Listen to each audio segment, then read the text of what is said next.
All right, so Perseverance wins. We're done with the underfloor past framing inspection today. Adding a couple things as we move forward with gluing and running these sheets.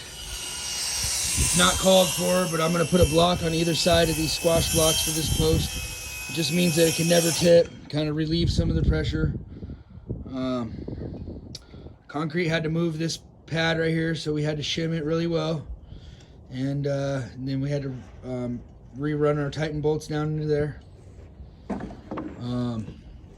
And you'll notice anywhere I have a solid post for a load point, I have crush blocks above it, or squash blocks. And you want to put those whenever possible on both sides of the joist if you can. And that increases your pounds per square inch that your joist can receive. A couple other places, you know, we got them over here. Over here we didn't really, because this post goes all the way.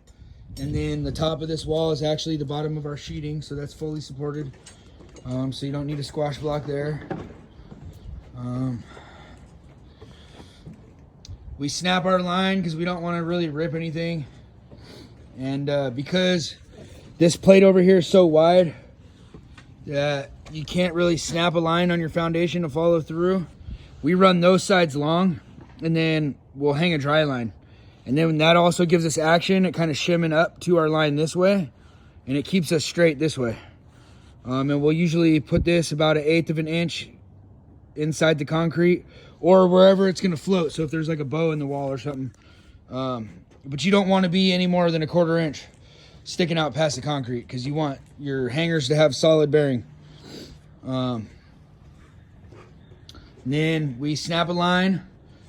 So again, we ran this long. I'm gonna cut this later, but over here you could see where our actual outside of world, we call it, is, and that's this right here. So we're out about 3/4 of an inch or so past where we want to be. That's fine. From our outside of world, we pulled up here 48 3/8, snapped a line. That's going to be our groove side, right? We use 3/4 inch tongue and groove OSB subfloor. That's what this builder uses. Is what it is. That side's going to be our tongue. And the reason we did 4 3/8 or 4 foot and 3/8 is to account for the tongue on this side.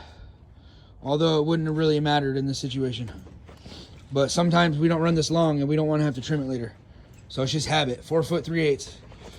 And no matter what, just how things fell on this floor, there's going to be some silliness where we got to cut length on sheets. It's nice when a floor works out perfect and you can just run 8-footers with a starter and a finisher, but this just isn't one of them floors.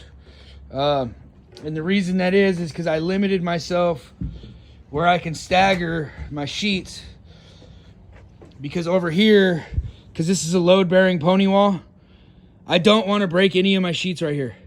Like, I want those in the middle of some sheets so I can get nice solid nails through there just to give it a little extra pressure capabilities left to right, you know, this way. Again, I'm just kind of, subfloor does add some kind of shear quality to your floor. You know, just like OSB sheeting adds shear quality to your walls. So in my mind, as long as I don't break on that, it makes it a little bit stronger. And it can't go anywhere anyways, because I got these two pony walls fully blocked all the way to the concrete over there. So it can't go this way. And then we have one that goes all the way to the concrete over here, and it can't go this way. And then over here, we use some of our pressure treated. Again, I know it doesn't look like it very well, but you can see the incisions. See that? It's a borate treated. Even then, it's not approved for ground contact, so we wrap the ends, anything that's going to touch concrete. You can see our tape right here. We just wrap it. No big deal. But that holds us from twisting ever and moving this way, right? Joists are good for holding weight this way. Don't want them to twist this way or flex, right? And choosing to make this stronger than that easier over there. That's just in my mind. I'm not gonna make my life easier if it sacrifices the overall strength. And again, maybe the addition of this strength is very minimal. To me, if it's something I can do in the field, even if it's minimal, it's better than nothing. From there, we're gonna glue and nail everything.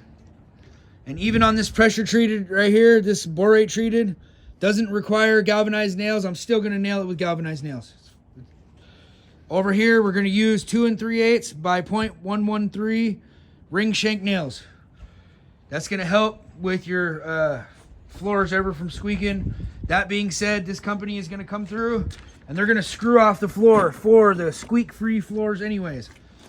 But nails provide shear quality. Screws do not. So that's why we nail and screw everything. But you can see we're using ring shanks. That helps. And then if we angle these nails back and forth as we're nailing, that's gonna help even more. It's gonna give a little bit more gripping power. So we're gonna get our shear quality from this, and we're gonna get our squeak-free quality from the screws, but that's not our responsibility. That's a whole different, that's the superintendent or whatever of the company that this house is being built for. So that's where we're at, and we're gonna start moving on this floor. The only other thing is that I use a bearing plate. I showed you in another video. I use a bearing plate to find these. And I find my center of my bolt just like I would on my mud sill. And then I just trace wide around a spare bearing plate. And that's how I find my slots for those who slip under. This is a hung floor system. I know some people don't necessarily like or agree with hung floor systems. I don't know why they're always used in certain situations. I do know that sometimes there's a height restriction or other factors that play a role. I do know that this floor can't go anywhere. There's concrete in the way. It cannot go anywhere. So maybe that adds a little bit of the strength. And also, any load-bearing points are going to bear directly onto concrete. I mean, obviously there's a sill plate in the way, but we're not having to add any squash or anything. It's not rim. It's not, right? It's not anything like that. It's straight up mud sill, concrete, load point above it. So that probably makes, in 2-story situations, the walls a little bit stronger. Outside of that, I don't know the other factors that they use to figure out whether or not they're going to do a hung floor or a rim floor. We do both. If we do a hung floor, again, everything, we're putting some kind of barrier behind it. This is regular number 2 Doug fir, plywood web. This is a 9.5 I-joist. The second story of this one is a 12-inch or 11 and whatever, 11.88 or whatever it is. 12-inch I-joist. But yeah, that's where we're at, and we're gonna jam this floor. We just passed inspection at lunch, and we're about to get it right now. And we're gonna try to sheet this floor in like 3 hours.